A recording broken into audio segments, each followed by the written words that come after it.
It's now 6 p.m. and welcome to the Beaufort County Board of Education, March 14th, 2024 Joint Board SIC meeting scheduled for 6 o'clock to 7:30 this evening at the District Educational Services Center and the Media Center. There will be hybrid video conferencing and the meeting will be live streamed on the county channel. I'd like to first of all welcome everybody that came and thank you for coming, those of you that are here and on Zoom.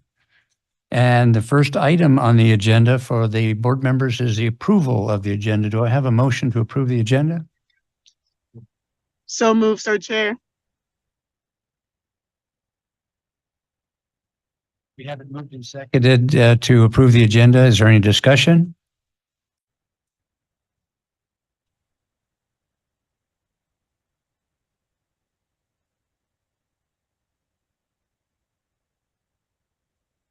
There being no comments, ask for a vote. All those in favor of the agenda, please signify by saying aye. Aye. Online? Middleton, aye. Aye. Hey, aye. Boatright, aye. Exit 87, Great Park Road.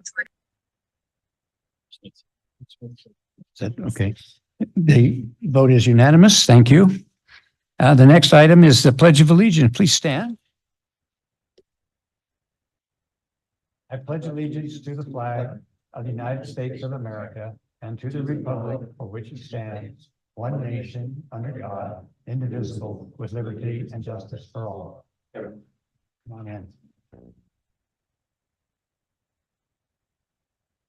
It has been notified, and we are streaming on the county channel.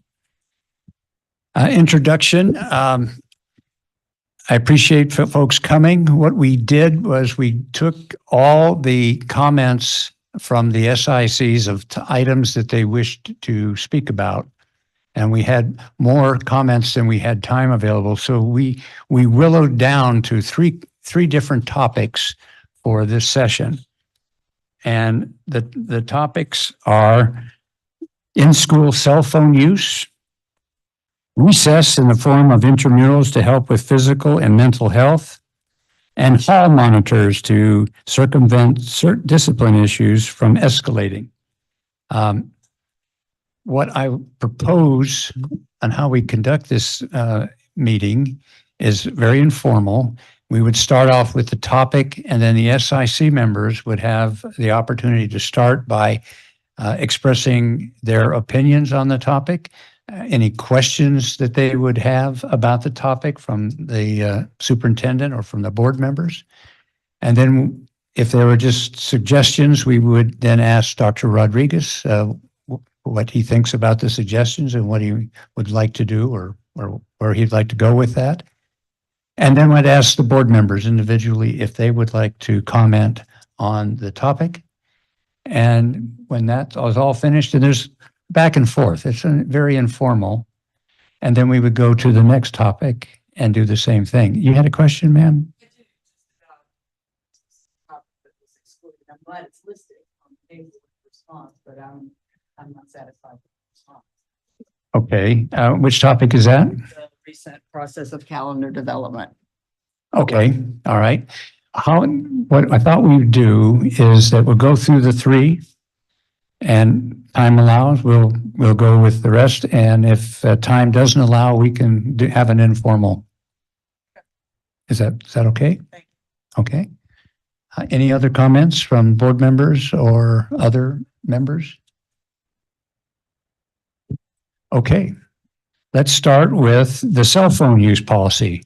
Who would like to begin? And Molly here has the microphone. Yeah, thank you. My name's Scott Shipsey. I'm Ladies Island Middle School SIC chair. At some point, I think the board needs to look at a revision of policy on cell phones, and I'm strictly speaking about middle school. It is overtaken what should be going on in the classroom, and that is learning. The amount of time teachers spend dealing with phones isn't right. And when I looked over some of the things thinking about, I always go back to what worked. And that's some of these questions that we're going to talk about tonight. Cell phones in the classroom is not working. It is not working. The disruptions, the amount of time teachers, staff being involved with the cell phone, I think there needs to be a hard look at it, and it's not going to be solved tonight, but I certainly think there needs to be a way to deal with it, whether it's the pouches that the district can buy and students, it's a magnetic process, and maybe we need some type of ad hoc committee to look into this. Maybe we need to figure out a way where the students can keep them, but they cannot be used. There are medical emergencies, I get it. There are exceptions.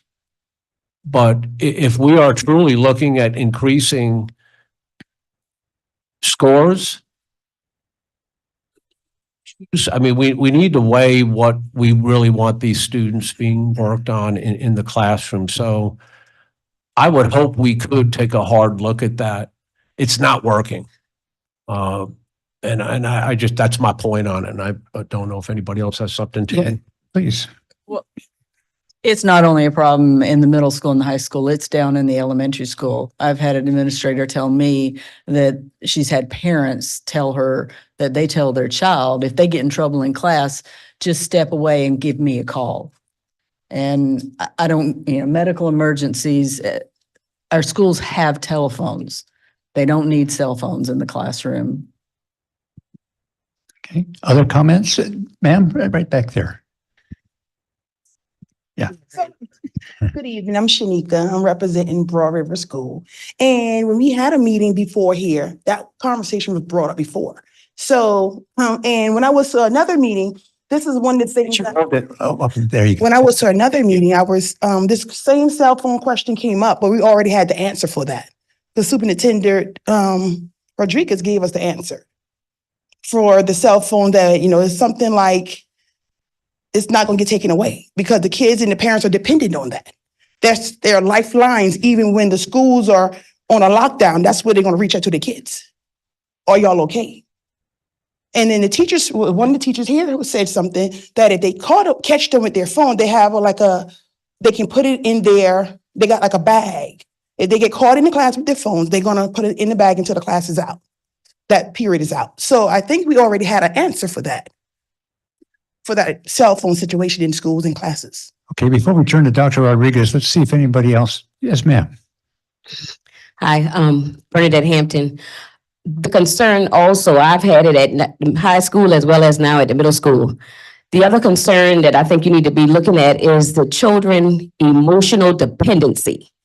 It is just outrageous when you ask these kids to give up their phones and how emotionally stressed they get when you take their phones away from them. And nothing that they are paying for should cause them that kind of stress. And the other thing is along the lines of now they got these earbuds in the ears. So they got the earbuds attached to the phones. They got the earbuds attached to a Bluetooth in the book bag. That's also causing disruption. I had a little fella today tell me that somebody had attached from the district server or some kind of way to his computer. And I looked at the computer, he looked at it, and it was a connection to his computer. And I said, well, just remove it. And I'm like, I don't understand how they can get on the district server and attach to the computer that cause stress for other children. But the other thing is around the division, it's too much screen time on cell phones. It's too much with the earbuds now in the ears. The optometrists and the audiologists in a few years, they're not going to be able to hear, they're not going to be able to see, and they're already taking pictures of what's on the board and blowing it up on the phone in order to see what's written on the board. And all of this is played into the use of the cell phones. And the other piece of it is parents. I don't understand why parents have to contact them knowing that they are at school in the classroom, But I have kids telling me, my mom is texting me, my dad is calling me, my grandma is calling me. And I'm like, well, you know, when your child left home this morning, where they were coming. So you get the schedule, call during the breaks, call during lunch, but they're calling during the class time, and that's interrupting the learning process. Any other comments? Yes, sir. My name is Dr. Doug Lane. I'm from Battery Creek, assistant principal. The brain research that's involved with cell phones over the last 2 years, kids that are on the phone from 10 to 12 hours every day, their brain chemistry is starting to resemble people who are addicted to cocaine. That the brain chemistry, they're doing more research on this, but when a child is required to use their computer or have to type because of the automaticity of typing, only 4 areas of the brain are activated when they're doing work. When they have to handwrite, when they have to do it with paper and pencil, 37 areas of the brain are activated. So that's just the latest research of what we've found over the last 2 years. Imagine what we're going to find later. So just something to consider. Being an assistant principal, I've been in the classroom for 29 years. This is my first year doing it full time. It is alarming, I guess is the best way to say it. When I'm talking to children and trying to address them, they have their earbuds in, and I'm trying to get a hold of them. 2 of the students that were killed down at Marjorie Douglas had their earbuds in, and they were so loud they couldn't hear the gunshots, and they ran right into the gunfire. And I understand, I'm not trying to alarm anybody. My concern is that anything that takes away from the learning of the student, I think, must be a priority for the school system. We need to be setting the standard. And I understand I'm kind of a little biased here. I cheer for Beaufort County, but and I'm not worried about anybody else, but I think we need to be setting the standard for how we handle this. Thank you. Any other comments? Dr. Rodriguez?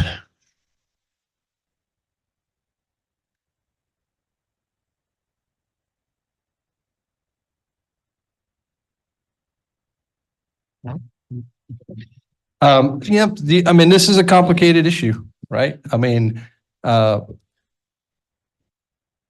parents want to connect with their students, but there's no doubt that it impacts the work in school, right? That educators are having to deal with it, and that they're having to deal with it on an ongoing basis, and that it impacts their ability to instruct, and it definitely impacts student learning if students are so attached to it that that it causes an emotional or visceral response if it's removed. There are initiatives out there where schools have removed cell phones, or districts have removed cell phones from school, and either through those pouches or other avenues. And you know, it'll be interesting to see how that results from it. But I mean, you know, there's that balance that exists from parents wanting to connect with their children when they need to connect with their children in terms of, and I'm speaking about safety moments. I'm not talking about, remember, we have a doctor's appointment today or something like that, right? So there's that balance to consider. I mean, it'd be interesting to see how overall educators and overall the community feels about that that issue, you know, and we could put out a bang the table component for input from a broader broader audience and see how everybody sees it and feels about it. But there is an impact. There's no doubt about it. And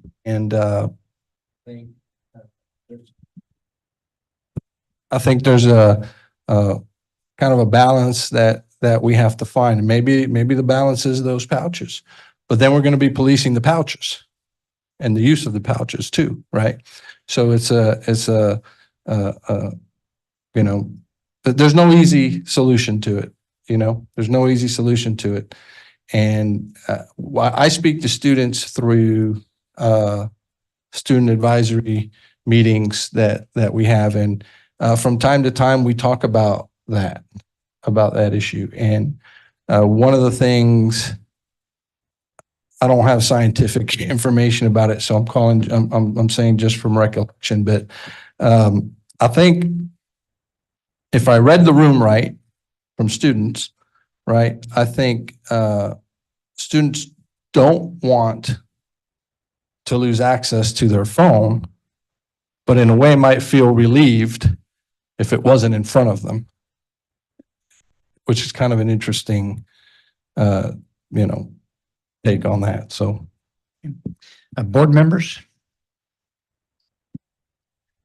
I would just like to say that parents has to be more responsible, and that's the problem. It's not so much the student. No student, when you leave home in the morning, going to school, the parents knows that. Unless there's an emergency, the parents or anybody else should be calling that student, period. As far as bullying, most of the bullying happens after school, on the weekend. That's when most of it happens. So I think that the district has to, and this board has to do something. You know, they come to school in the morning, they cannot use their phone during the classes, period. I know some parents are not going to like that, but that's tough. You know, they have to take responsibility. And if they don't want to take responsibility, then we have to deal with it. Thank you.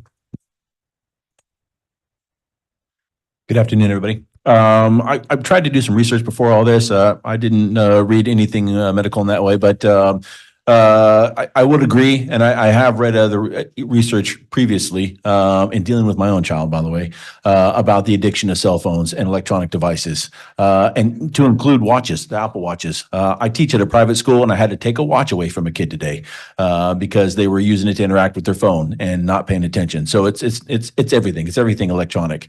In doing my research today, I was looking at other schools that had started banning, and it's going across the country. So far, every school that has banned their cell phone usage, everyone has gone through a rough detox, and that's what it is. That's what it is. It's just like any other 3-step program. You have to detox, and it's rough. We can't get around it. But then engagement flourishes, activity flourishes, scores improve, everything gets better because kids are engaged, and parents are going to hate it too. Because parents are just jacked into their kids as the kids are into their phone. So it's going to happen. So it's going to get worse before it gets better. It absolutely will.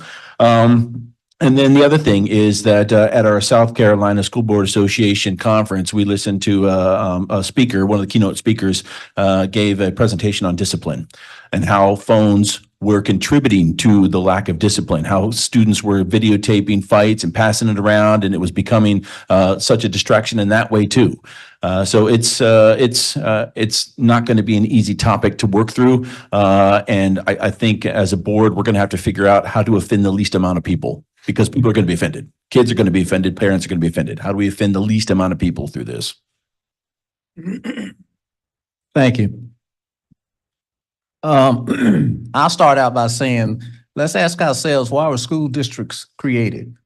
Were they created to create a social environment so kids can come to school and contact their friends? No, they were not. They were created to ensure that we prepare students for what lies ahead. And being, sort of mealy-mouthed about it ain't preparing them. Just put it in Eastern North Carolina vernacular. So I say block them in the classrooms, put them in a pouch, take them from them, whatever. But for me personally, I want teachers to have a stable classroom where they can convey knowledge and challenge kids intellectually. That's the most important thing for me. All this other social media stuff, we're now finding that it is undermining societies, not just individual kids, but entire societies, and we're losing total control. And we're going to have to arrest, and this is a good place to start. To address some of the issues that the superintendent mentioned, I suggest that we could consider at some point in time setting up a contact mechanism within each school, almost like the old PBX exchange, where a parent knows they can actually get a message to their kids. It may take us a little while, but I think some type of mechanism that says, hey, we're trying to listen to you and alleviate some of your concerns about not being able to contact your kid. But our raison d'etre is to educate your kids. That's it. The second thing is, I'm glad someone brought the data on impact, because I think right now, if we just survey the parents, it'll be overwhelming. Leave my kid's phone alone. So I think we have to put together all this data and research that's been found various places, create a narrative and hit the road like the superintendent did for the school referendum, which won overwhelmingly 2 times. And so I think that is one way to sort of accommodate the public so that they know we're trying to help them. And then the other thing is let's start thinking about education as being a competitive environment. Public schools, we no longer are the only solution. And not all the other solutions have the same constraints that we do. So I think we're going to have to come to grips that we have to make sure we are educating our kids in a way, in a way that is competitive with the best schools anywhere. And we're doing that, but we also got a message that's occurring. So that's my 2 cents. Thank you. Ms. Boatwright, your hand is up. Thank you, Colonel Geyer. This is something I'm pretty passionate about. Am I getting feedback? As a parent and someone who talks to a lot of parents, I disagree with Mr. Dallas. I may be in a parental bubble, and I know there are parents who are very dependent on cell phones, but I think a lot of parents are noticing, especially post-COVID, the negative effect that phones are having on students. And I'm going to quote you guys. Jonathan Haidt is a New York University Stern psychologist who studies education, and he has been doing a lot of work on that and has published a book about ending phone-based childhoods.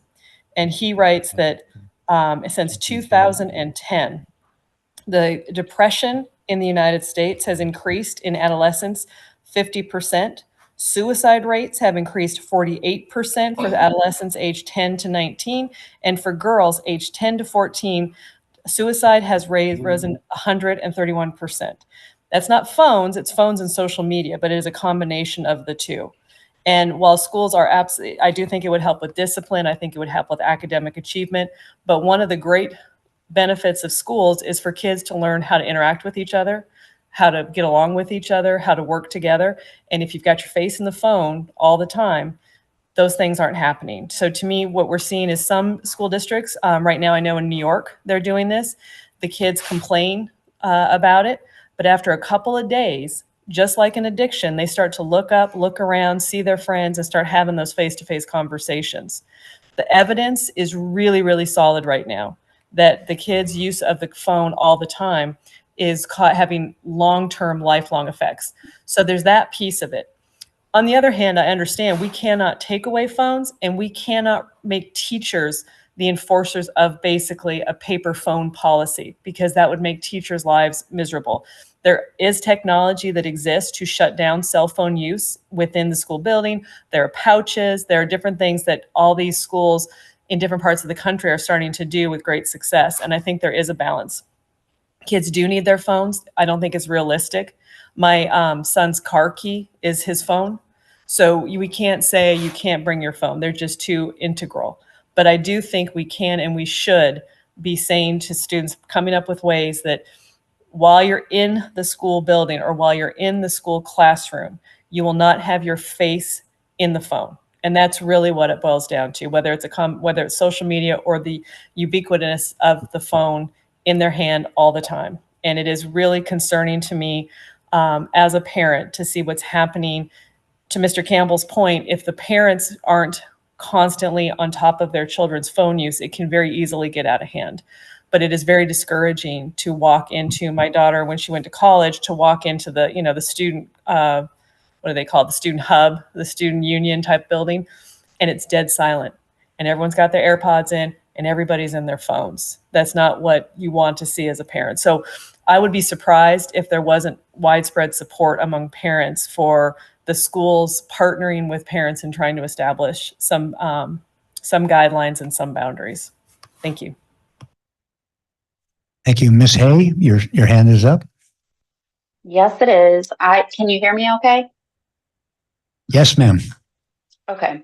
I am going to further echo what everyone else has said with my background being in mental health as well as addiction therapy. I have recognized in all different realms that children and adults actually are behaving in addiction, you know, in a fashion of addiction with their devices, whether that's a computer, a cell phone, so on. And a lot of people are now studying the impact, you know, of the devices, but also how dependent some parents have become on their children, which is not healthy either. And I really think it's important for us as a board to think about the fact that we are placed here to govern, but governing does not mean that we do that based on people's feelings.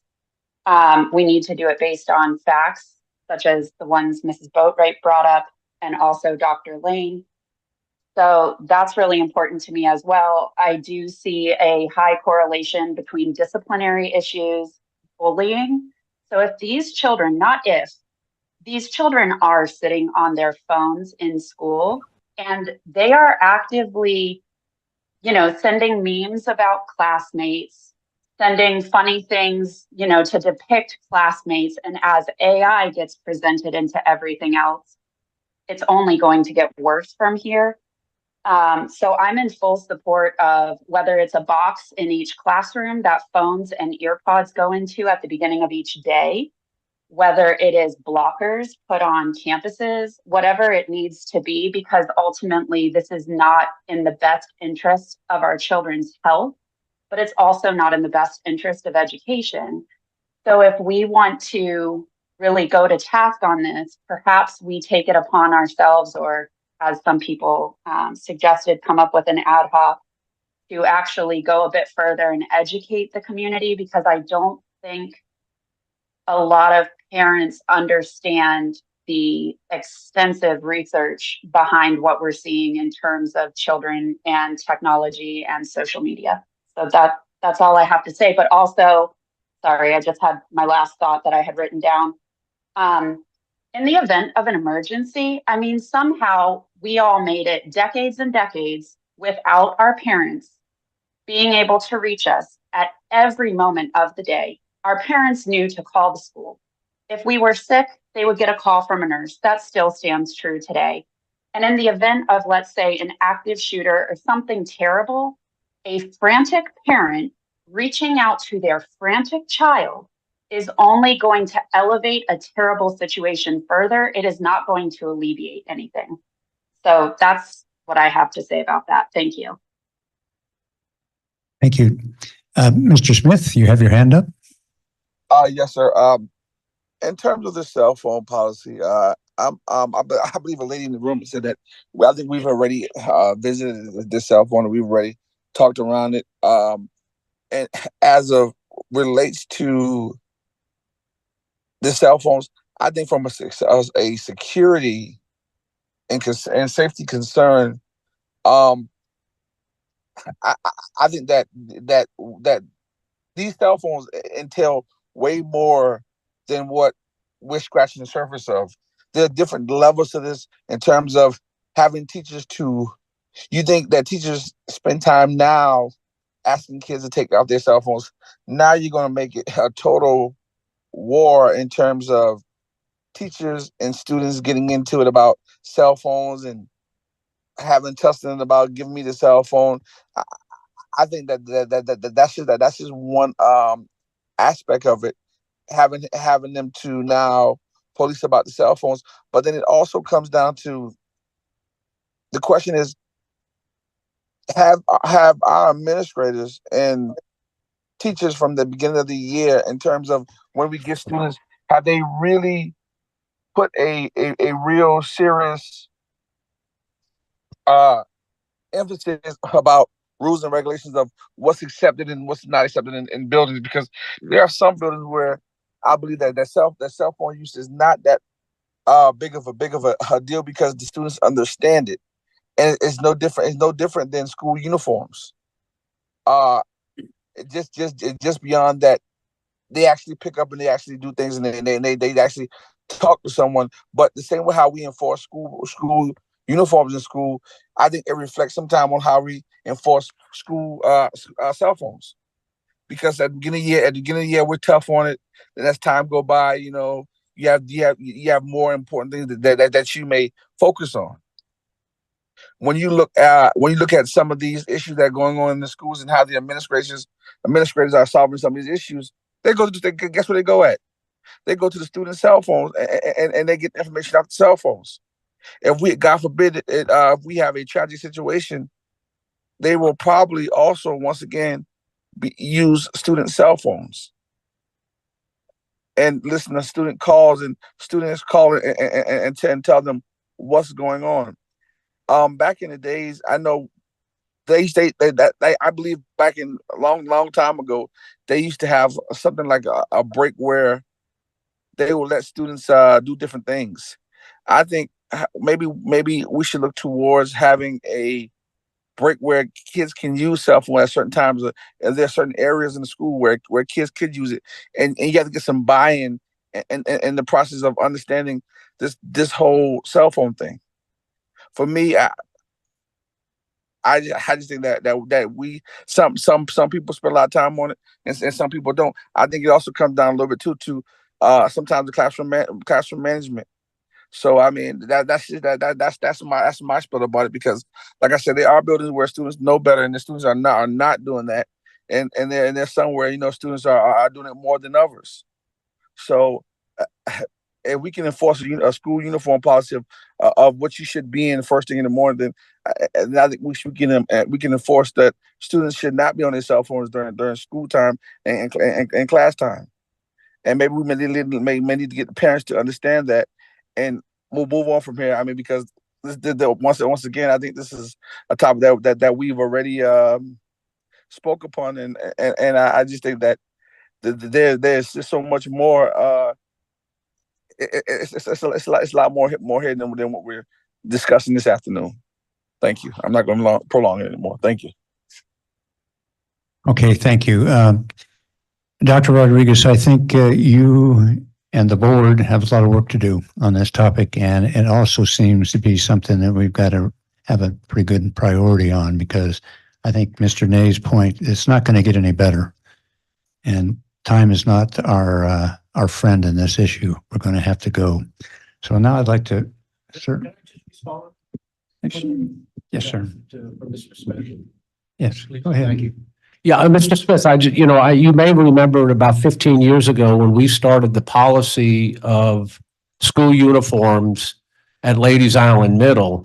We went through SIC and we went through the teachers, and then we went, right, Ms. Drake? And we went through the process. And when every parent in our feeder school district got a piece of paper, do you want it, yes or no? It was overwhelmingly. And we went to that policy because of the baggy clothes in that time, and they were hiding things in it. It was a different deal. And comparing the uniforms to cell phone is different. You can't go in there and take that cell phone out of a child's back pocket. At least the teacher can't, staff member can't. It is a problem. It is a huge problem in the schools. And I think it's time we step up and really think hard about it. I know we've talked about it, another board meeting back in the fall, SIC board meeting, but we may need to talk about it again. One time just doesn't do it. So thank you. We do have other topics. If it could be a quick comment. Yes, please. have we done look at some of the schools, and are there any schools that say, hey, we actually don't have that much of a problem, and see what they're doing in district? I'm just curious. Dr. Rodriguez? No, we haven't done to that degree. No. So that's something we need to do. Thank you. Next topic is, I think we're gonna have to drive on. And if Ms. Hay, if you'd like to send in a chat in there, we can. Oh, it's Mr. Smith. Well, let's drive on. Next item is recess in the form of intramurals to help with physical and mental health. So anybody from the SICs would like to comment on that topic? I guess it's kind of elementary school issues. Yeah, I will too on that one. You know, I go back to work 40 years ago when we were at our middle schools. We have 1 out of 4 children who are obese right now. It wasn't that way. Kids used to get out and play. We slotted time, and it wasn't just going out and throwing a basketball and everybody running around. And Miss Drake, we back at that time, and it really, it allowed kids to look at each other and participate. We're not getting that anymore. And I don't know if that's just an in-house decision or, and I know there's so much, the limited time during the day due to the testing and so forth. But I really think some type of organized school day activities will help. And again, it worked in the past, and it gets these kids out involved and working with each other. Other comments, sir? I mean, that's a great point with the exercise. That's so essential. But there's 3 areas. Some research was done with gifted and talented students. 3 predictors of gifted and talented success. One is early reading. I mean, physical reading, not Facebook or anything. A limit or a denial of technology. And then the third predictor, overwhelmingly, was unrestricted play in the elementary schools. And I understand we're talking about intramurals, but certainly the ability to come up with something to do, be able to think about it. It engages the academic as well as the play and the exercise aspect of that, to be able to be original. Really is one of the main predictors and of giftedness with our students. Okay. Other comments from SIC members? Ma'am? Okay, right there. We'll get back to you. Go ahead, ma'am. So what I'm You hold it. what I'm thinking Yes, thank you. as the principal and the assistant principal of the schools, they should know what their students need. Like, you can't come to my house and tell me what my daughter need in that 30-minute session.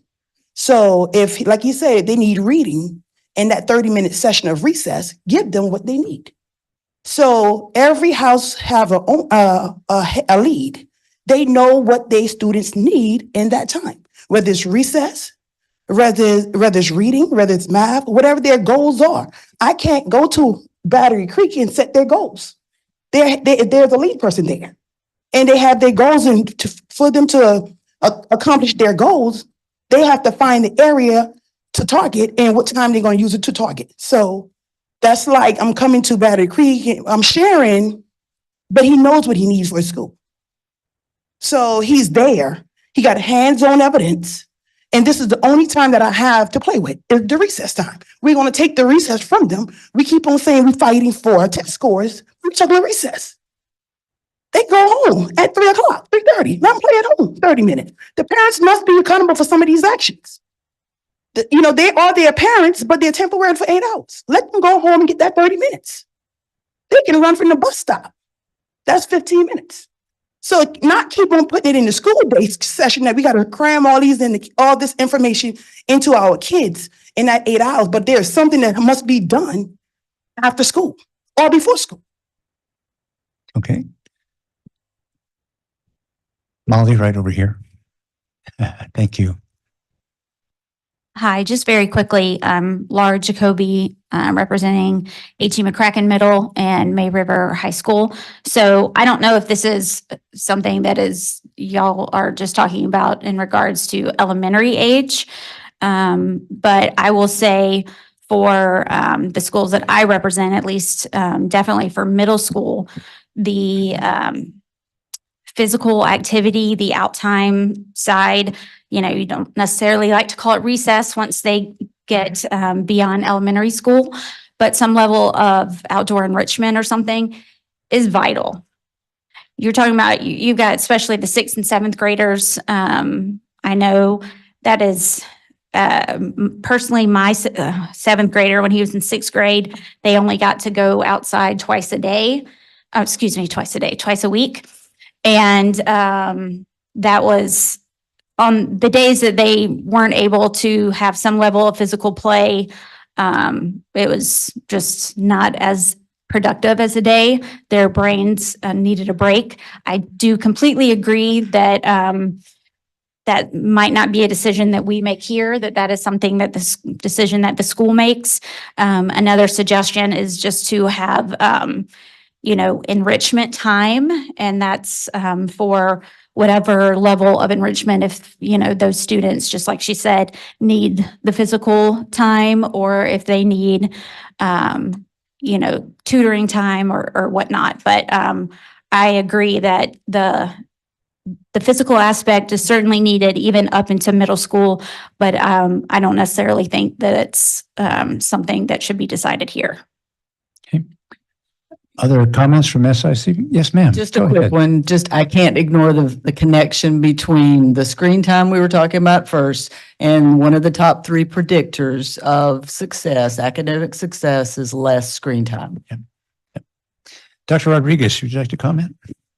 I actually think this topic is not far off from the first one. You know, when you're talking about cell phones, because you know, one of the issues with cell phones is that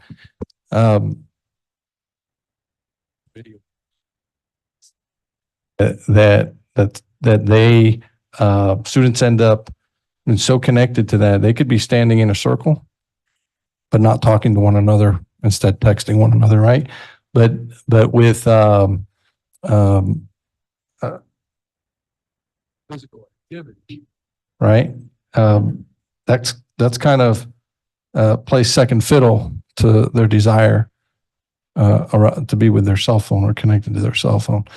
Now, I think, for example, for elementary school, right, recess or physical activity time is a requirement built into the schedules for elementary school. Those are required times. When they get older and they get into middle schools and obviously high schools, that there's, you know, differences there in terms of requirement or not, right? But at elementary school, it's definitely a requirement, and it can be part of that PE time or PE component that exists for students through that as well. So, okay. Board members, would any board member like to, Mr. Nay? I grew up in a trailer park in Florida, and I had one toy, and it was called Outside. I was saying that for many years, and then I saw it online, and I swear that person stole it from me. But I think, as one of our SIC members said, that I think there is definitely a correlation between screen time and activity. And then I'm not even entirely sure that our block schedule is helping either. 90-minute blocks of education, the teachers teach for 40 to 50 minutes, and then the kids are, okay, work on this, and they're on their screen, either on their phone or they're on their computer. So I don't know if that's contributing or not. But the other aspect that I would touch on is everybody can be a jerk online without repercussion. When you put kids out on the playground, they have to resolve conflict. Everybody has a plan until they get punched in the face, right?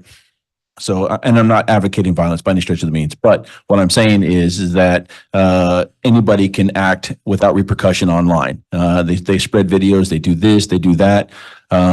Learning conflict resolution face to face is vitally important, especially when we're preparing them for what's coming ahead. That's also a tough one. I don't know about the intramurals, if we're going to put together little softball teams or whatever intramural involves. But I do believe that outside engagement as far as a break in the middle of the day is important. Do you have anything you want to say? I just want to go back to something I said before. The three issues that are on this thing right now, it deals with the parents in the community. Is not involved, then nothing's going to change. With the cell phone, and once these children get out of school and go home, what do? They either sit down and watch TV or text their friends. As far as discipline, it's come from the community and parents. You know, when I went to school, you did not act the way I see you should act today. No way, period. Because the people in the community would straighten you out. But that's gone. So you cannot blame the children for the way they act, because that's the way the adults are acting today. Thank you. Mr. Dallas, did you? Thank you. I think recess is essential. I remember growing up as a kid, I was a little nerd, and you get picked on. But then I could go outside, and I was pretty decent athlete.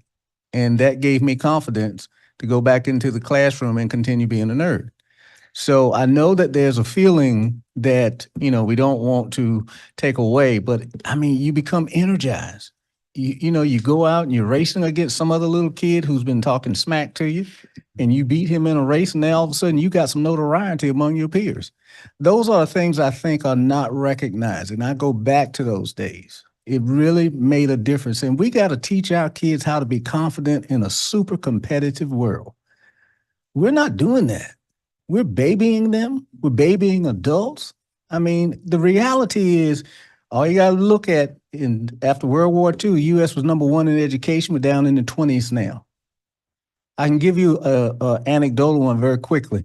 My secretary left South Africa to go to teach English in South Korea, and she calls back and she says, "Mr. Dallas, you will not believe this." She says, "These kids go to school 8 to 5, 5 days a week." And she says, "But that's not all. They go 8 to 12 on Saturdays. And then they come here, families migrate here, and they're kicking our petunias on the SAT, the ACT, being recruited for jobs. So we got to get real. We're going to have to amp up and really be disciplined and focused and say sometimes it's not easy in the short term. Long term is super beneficial. So I'm all in favor of we need recess. Thank you. Listening to my colleagues and my SIC members here, I agree with the intramurals for recess for our children. It's not all about play, but play is involved, and we know that.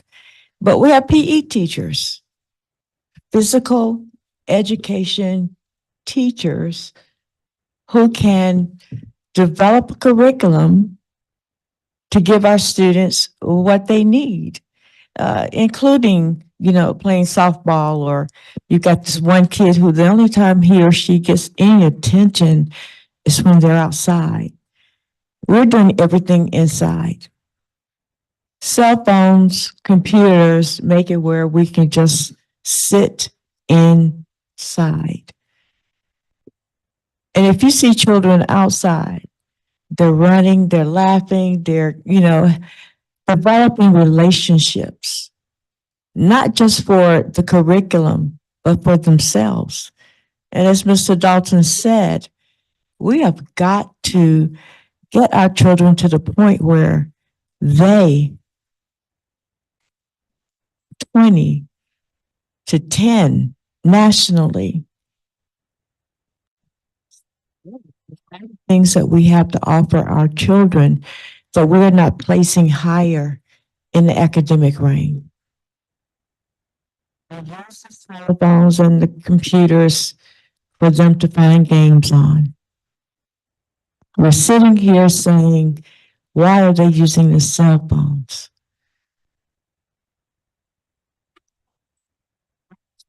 Jobs. And the only time she can get some peace is if little Pete is on that computer. They can use it better than we can. But we can have those tools where they can use that tool to raise their academic scores, and they won't even know it. They won't even do it. They'll be doing math and not even have an idea. To look at what we're doing to our children. And I'm saying the adults. Children aren't responsible for children until they become adults. But in the meantime, what are we doing? What are we saying? Are the test scores that important? Be doing something else to get there.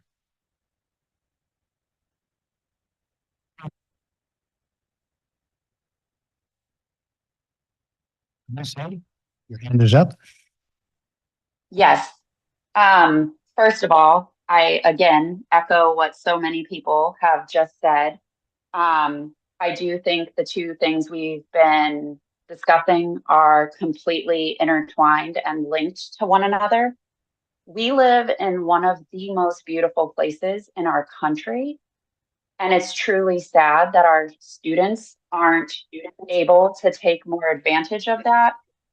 I do think, again, taking away cell phones would help, or blocking them, you know, whatever the solution is that we come up with, would help with not only the test scores, but getting outside. And if our kids could raise their scores, which I do believe would happen if we, and I mean scores on tests or grades in class, if we didn't have devices distracting our children, I do believe the scores would go up. And then the question of how to have outside time would be a moot point, because we would, without a doubt, find the time for outdoor play if we were getting the performance we're looking for or hoping for.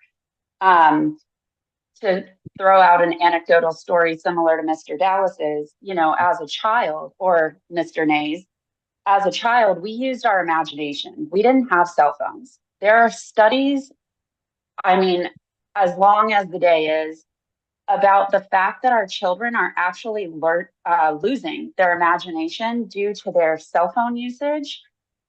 Imagination plays such a key role at any age in how we solve problems, whether it's an art student, a music student, how to creatively solve a math problem. I mean, how many of us run or own a business or have worked at any sort of business where we have to use our imagination? Teachers have to use their imaginations for how to engage students. So if our students' imaginations are being completely blocked by cell phones and time inside instead of being inspired by nature, that's a huge problem. As a child, I didn't have, obviously, any devices. And I recall playing on the playground. My girlfriends and I would run to the furthest tree because it had the biggest roots in the ground. And we would pretend that those roots separated us into different rooms of the house. And we would use branches to sweep with, because clearly we didn't have, you know, household utensils on the playground. But our students are deeply missing this sense of imagination. And sunshine is huge for people's moods. It's proven vitamin D impacts our moods. If our children were outside playing, running, playing intramural sports, just sports alone, talk to any athlete. I mean, I was a Division I rower in college. The endorphins you get from physical activity can't be matched by much else. You'd see lower depression rates and lower obesity. So we're not doing the children any favors by not giving them time outside. Boys, again, study after study, boys need to be physically active in order to engage in proper learning or business. Another thing is that if we give the children better access to being physical, they will learn conflict resolution. They will learn how to work as a team together, and they can take direction from others, whether it's a coach or one another. And that's something colleges deeply look at. So if we're looking at the trajectory of our students and we care about their future, giving them the backing that they need to be active athletes, whether it's just begins as an intramural, but they may go to college and be exposed to a sport they never knew about, and they won't question their ability to try out for that team. And colleges really do look at these things because, again, it shows a college recruiter that that child is a team player and can take direction and show up and get some work done.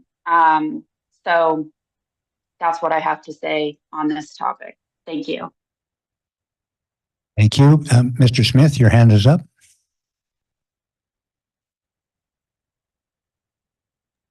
So only thing I had was that I was going to say that I know that playing is definitely important. And also when you talk about kids being obesity, and also you talk about in terms of us eating healthy and changing the lunches, I think all this stuff go hand in hand. And also, I believe that this one we could also lean to our partners at the Head Start, because also playing when it's intentional, some of it is also you have teachable moments, and also the kids they learn to play.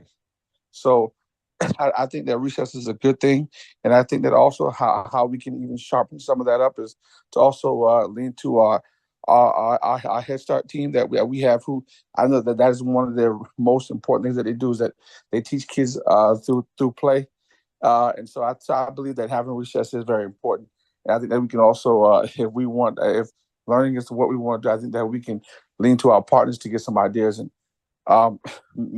make it more meaningful. That is what some people are asking for. Thank you. Thank you.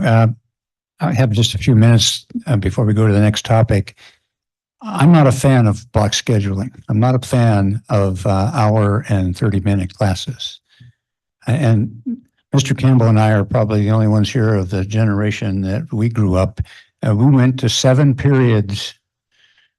One period was generally study hall, and one period every day was the gym.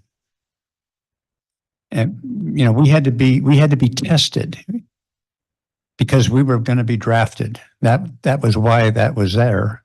I understand that we're not in that same time now. But I did a quick study I took a look at my 1966 senior yearbook. I graduated from a large public school, had over 1,000 students in my class.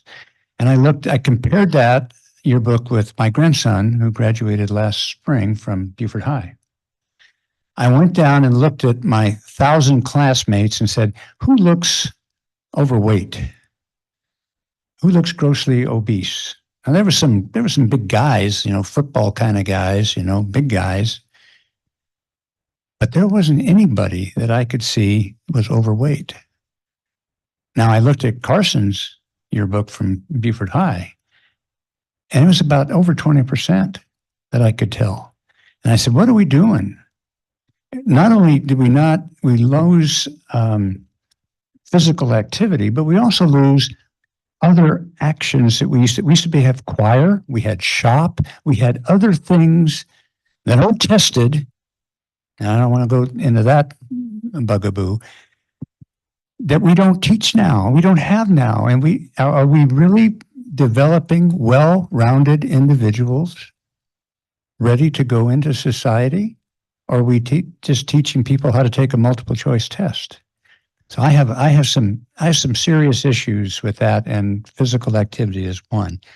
I'd like to move now to a very, I think, emotional topic, and that is the last one. It's hall monitors to circumvent discipline issues from escalating. Who from the SIC would like to lead off on that topic? Yes, ma'am.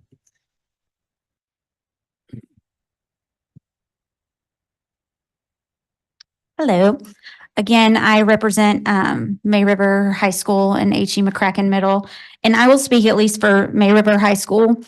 In that area, our problem is just there are too many kids and not enough adult bodies to supervise. That is why the question of hall monitors has come up in our school. That if you walk into that school when they are changing classes, and I invite every board member to do that, it is a madhouse. And there, I mean, if a teacher is standing at their doorway, there's no way that they can even, and they see something going on, be able to get the attention of someone across the hallway. So I know that for our school, this is something that we have requested. It is, I think, very necessary. And it's just from a numbers standpoint. It is not necessarily, I don't want to go into the discipline issues, and because we can talk all day about how kids are different now than they were when we were in school. This is a growth and bodies issue. And until we can't rapidly build schools and all of that, but we can add some hall monitors and some more security or SROs. And so I think that's what I have to say about it. Okay. Other comments from SIC members? Yes, sir. Yeah, I agree. And I think they're worth their weight in gold. And they stop things from happening before they get to the APs and the principals and the parents. Stopped.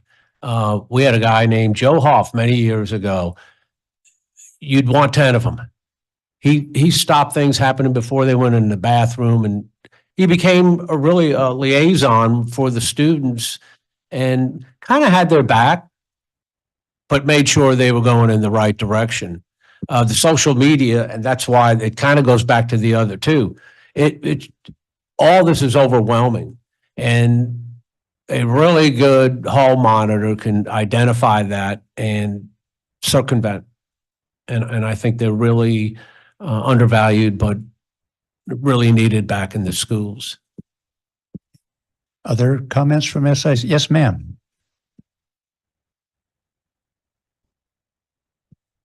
I'm representing Well Branch Early College High School. Hall monitors are really good, but as Scott said, having the right person with the right kind of personality is extremely important.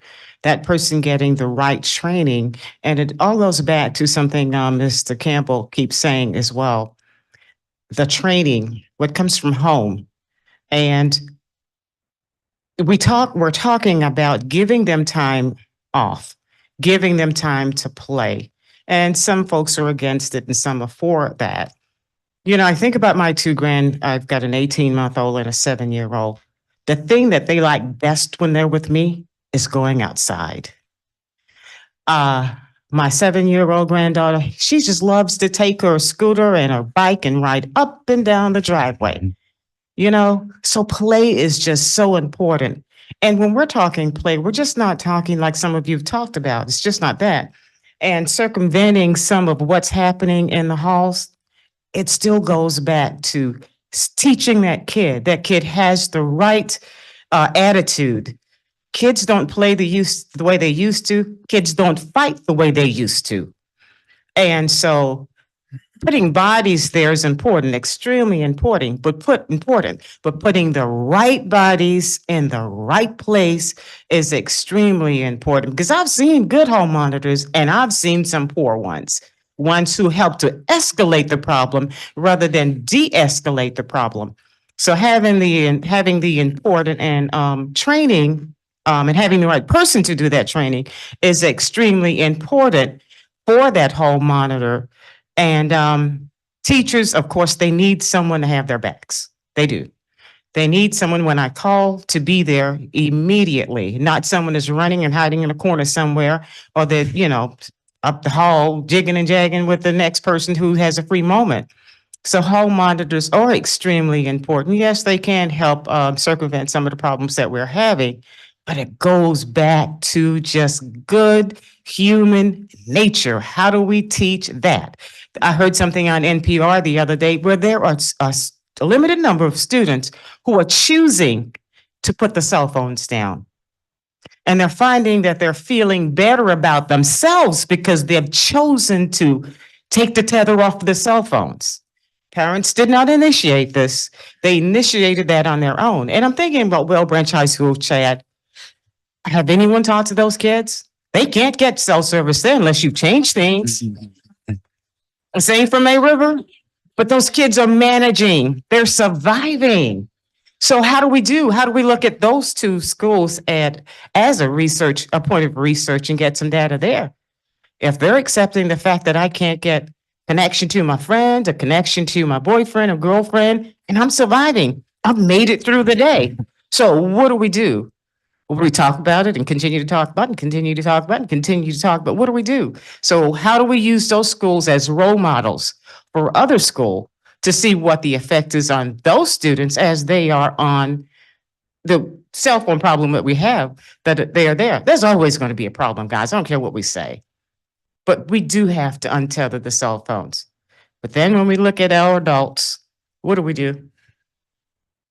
We're tethered to the cell phones also. So how do we fix that? I don't have the answer, and it's a collaborative thing in order to get the answer, but all stakeholders are important. All of them. Okay. Thank you. Thank you. Any other comments? Yes, sir.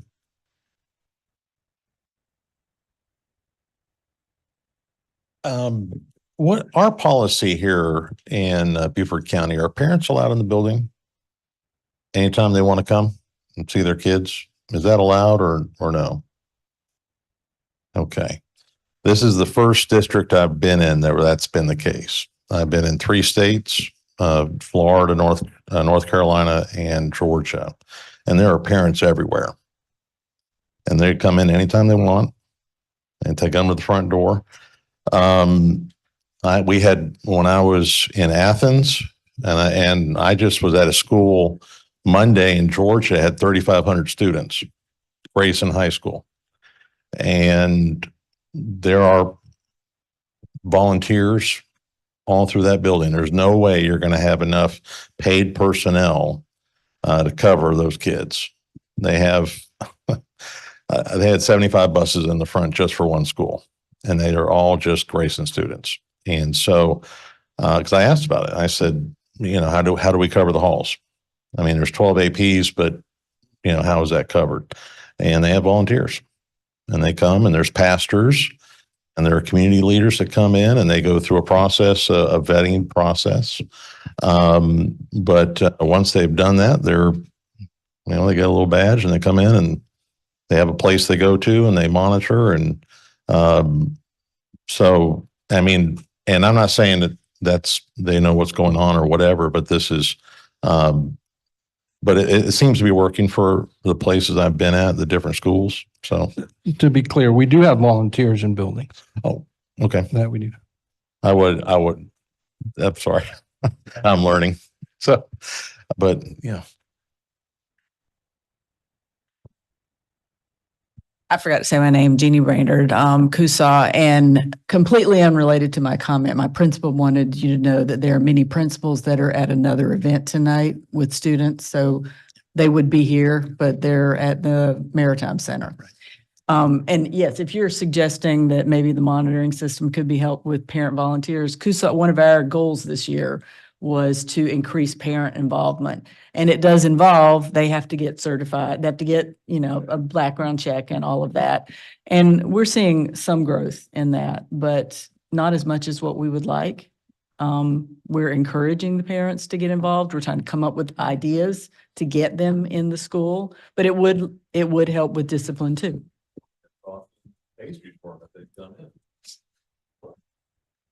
Dr. Rodriguez?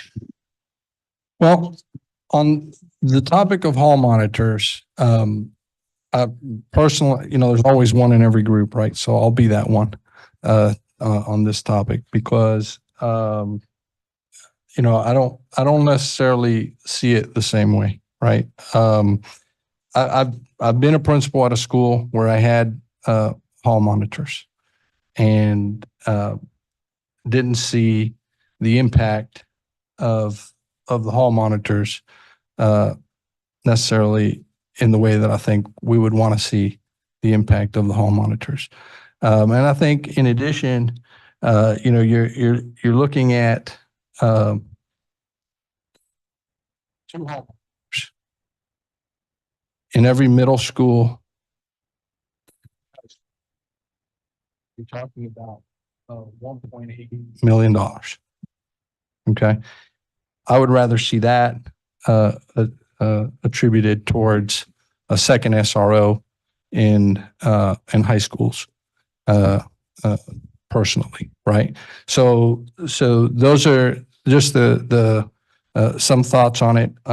Is my experience, what I've seen, it leads down other roads that didn't play out well in schools, and so, which I don't really want to get into, but that's been my experience.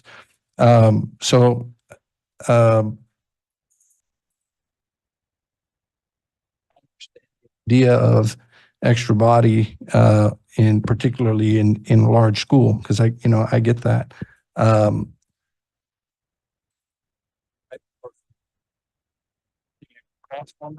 rather see it in the form of a second SRO or something like that instead of a hall monitor piece. Board members? Mr. Campbell, do you have anything? Mr. Nay? Mr. Dallas?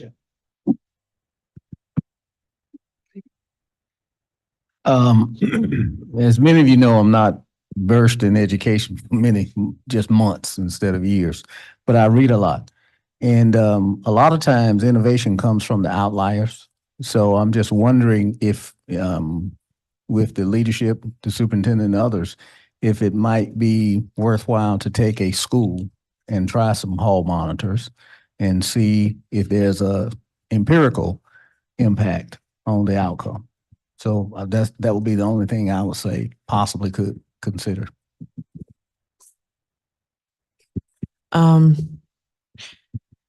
I have some heartburn about the hall monitors because I remember when we had hall monitors in our schools, and I know that Ms. Drake and Mr. Burns and Dr. Brown remember as well, and a lot of you here. But I also remember when they took them out. And so what I did, I started looking at how my school is performing without the hall monitors. How are my teachers? How am I? Because I was an AP at the time. I see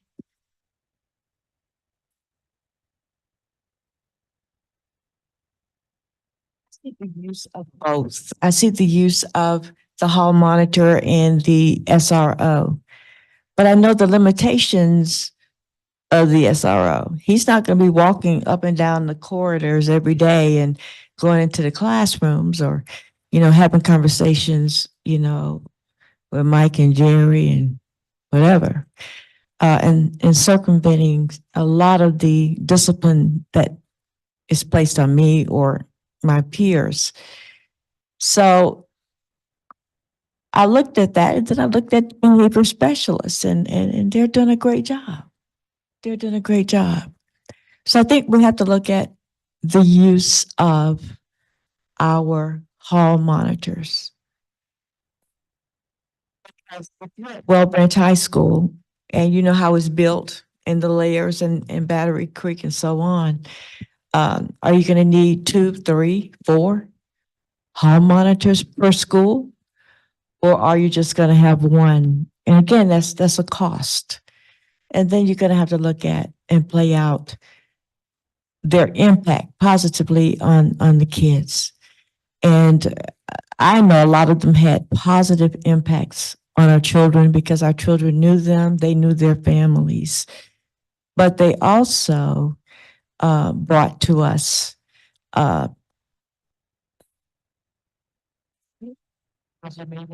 mean, just being blunt, there were some issues, but there are also some positives. And so I think we have to look at how we're going to use the hall monitors if we get them back, so they know exactly what that school needs. But if we're not going to, and we look at bringing in another SRO, then we have to look at what that job encompasses. So I don't want the hall monitors, former and future, to think that I am not for hall monitors, but I want a very good product. I want to see an impact. I don't want to see my teachers running behind the doors waiting for the hall monitor to come. I don't. And we've done some years now without hall monitors within our walls. So why do we need them now? What, really, how are we going to use the hall monitors in a way that our children benefit every day? And we see a positive influence that they're putting out back to our children. They're not just there to monitor halls. They're dealing with our children. Let's not forget that. We're talking about our children and our teachers being impacted by these hall monitors. So whatever we decide to do, I'm not against them. I'm not for them. I was when they first left. I was like everybody else, but they don't lost their ground. I was talking trash. I was talking trash because now I had an extra job of dealing with these children that I didn't have before. But I managed. And I think that's what we're doing, managing, and we shouldn't have to manage. So if there is a need for them, I say let's do it. But if there's not, and we can use the fund somewhere else, let's do that too. But I'm not opposed to what Mr. Dawson said about maybe get one or two schools and see how that works. The cost would be not as much as $2, $3, $4 million, but maybe we can see if we really need to have hall monitors back. Thank you. Miss Hay, your hand is up. Yes, sir, it is. Thank you. I do agree with Dr. Rodriguez. I know that some of our schools do need at least one additional SRO.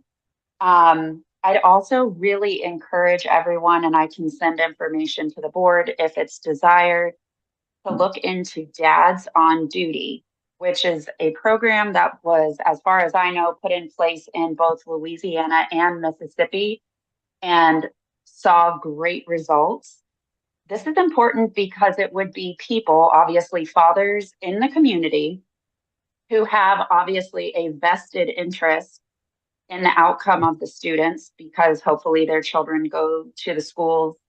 Either, it could be a dad with an elementary school kid who gets assigned to a middle school, or maybe he gets to work in his kid's elementary school. But that could be hugely beneficial. I also know, statistically speaking, more than the amount we would like to see of children no longer have two-parent homes.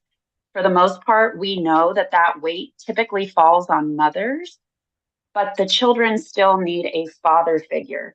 They still need role models. And for many children, that masculine role model is missing within their homes. So utilizing something like Dads on Duty could play out in multiple benefits for our kids.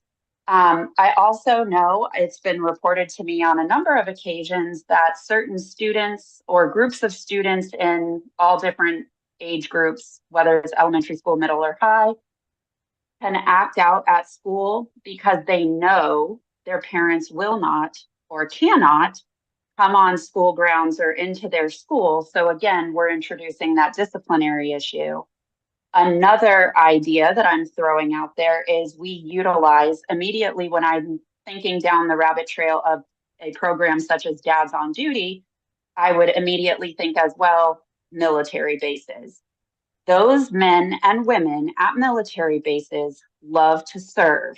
That is why they do what they do. Speaking as a child who grew up in a military home. I know society tends to constantly push that women, we get joy and fulfillment from being mothers, but it's also a fact that men also get fulfillment from being a father. But that doesn't have to be a father to a biological child.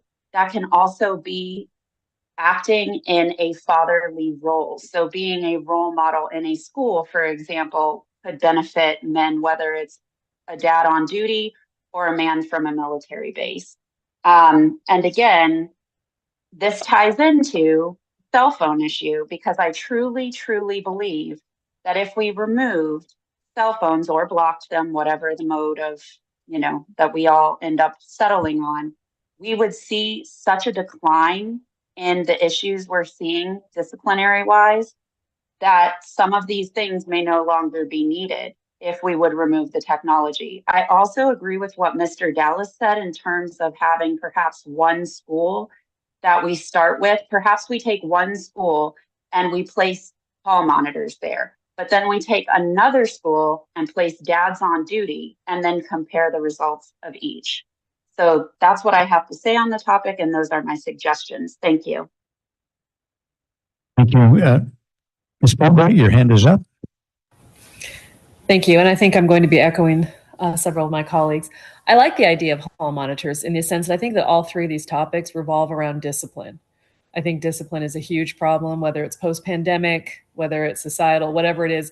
I was, someone had posted on social media, not locally, but on something that he said, this is why people don't go into education. And he had emailed the parents of a student who had punched him in the face and broken his glasses. And the parents' response was, just so that they were all on the same page, their solution was to give the child a calming banana because they thought he was acting out due to hunger after the bus ride, and that this new routine, he would eat a calming banana first thing in the morning, and there you go, problem solved.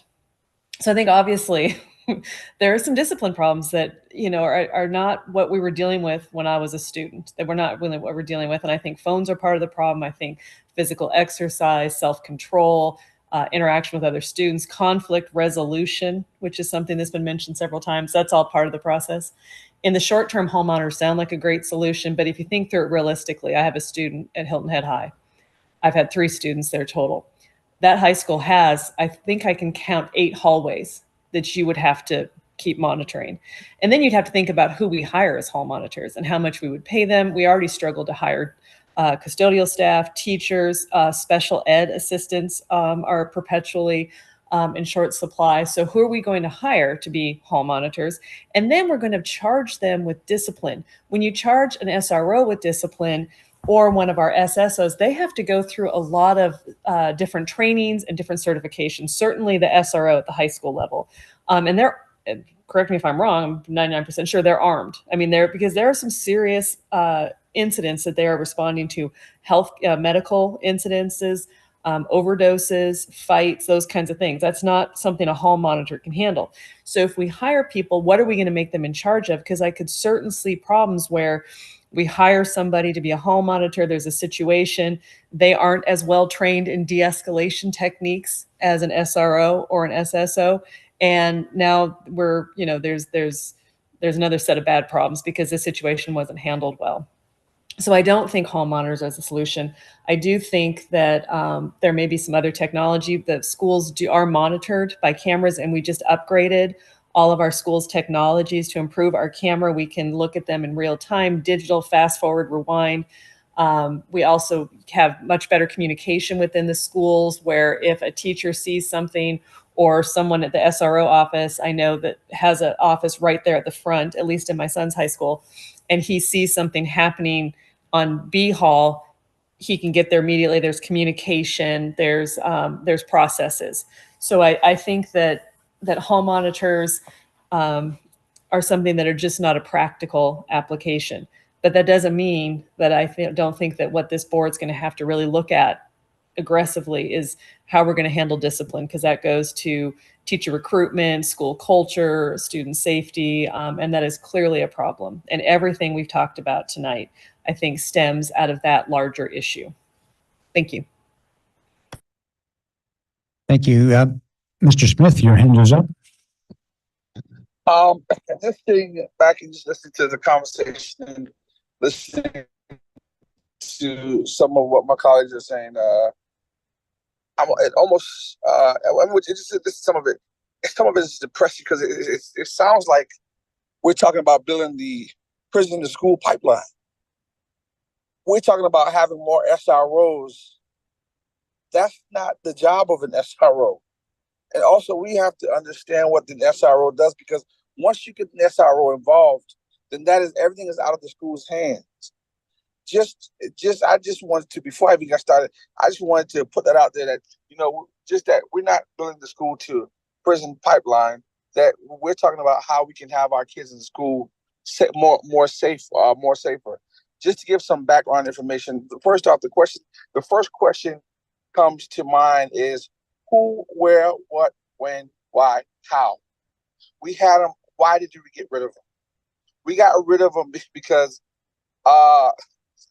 there was a superintendent who made some decisions to get rid of them to do something else. Also, did we look at how the behavior changed once they were gone? Did we look at the data into whether it was a good thing or a bad thing? So once again, who, where, what, when, why, and how. And secondly, my experience when I was in school, we had hall monitors. We told the hall monitors when students were about to fight, because we trusted them and we knew if we tell them what was going on in the school, that hey, we knew that I didn't want to be called. So therefore, there was a trust factor, and there was relationship building. So they weren't just there to walk around. They were another eyes. Students couldn't hide. They couldn't go in the lecture theater and do different things or sneak off campus. Hall monitors had a real presence, and some of them, they put the God fear in us. So they were very effective. And then my second thing is this: when we talk about having fights in schools, imagine if a biology student, he breaks up that fight, and he hurts his arm, God forbid. Now he's out of school for maybe a month or so, and now he's gonna work his comp because he was breaking up a fight. But if we have a hall monitor who's trained and developed in hall monitors, FYI, they are trained, and also say how we have BMSs who are trained to go in there and they create a team and they break up those fights, then they have the same amount of same training as law enforcement, except for not the gun and being able to call more resources. But hall monitors are trained how to go in there, how to break up the fight to protect the district and themselves. So that's some information that some of my colleagues or some people in the community might not know.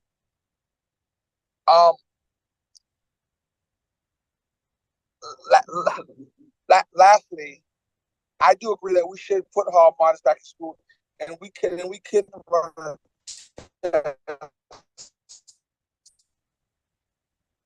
on how effective they are in the schools that we put them in there. But let's come up with some real things. But also, let's figure out why hall monitors. We went around the talk for the student talk is more safe with hall monitors back in the school, because a hall monitor relationship versus the SRO relationship is two different things. They see an officer with a gun and badge, they feel that they can't tell him. A hall monitor they trust, they feel they might can tell him or her exactly what is going on. So that's just food for thought. And also, when the district pays for a SRO, that's probably about twice the salary or triple the salary that they pay for a hall monitor. So you rather to have three more bodies or one more body, because we pay half of every officer's salary. So that's just some food for thought when we talk about what we have going on in this district. So that's what I got in terms of hall monitors, relationships, trust. Thank you. Thank you, Mr. Smith. It's now 7:30, and we said that would be the end of the time. But I know you wanted to talk about the calendar process, and I may be willing to stay longer and talk about that. Yeah, and we can have a conversation, but I don't want to keep people here longer than what we had scheduled. I will tell you that we have some work to do here at the district. You have very good points. I think we're going to have a extended conversation and talk about options on all three of these issues. And I think we owe it to you to give you some feedback of what we've decided to do. I don't know how long that's going to take. It's not going to take overnight, but I think it's an obligation that I would speak for the board that we need to get back to you so that you know that you're not just coming in and your words just fly over our heads and we don't pay attention to it. I assure you that we do. And so we will get back with you and with the SIC members that are not here tonight to let them know what was discussed and what was decided. And it may be we'll have to look at it longer or look at something else or alternative ways. It won't be right away. Dr. Rodriguez, do you have anything you want to say in ending? No, just thank everybody for being here and for providing input. I mean, that's an important part of the process for us. And so just thank you for being here and for being willing to provide input tonight. Thank you. And you want to come by and talk about the calendar? Adjourn? Yes, yes. It's just, do I have a motion to adjourn? Second, motion, it's been moved and second to adjourn. Any discussion? With unanimous consent, we are adjourned. Thank you.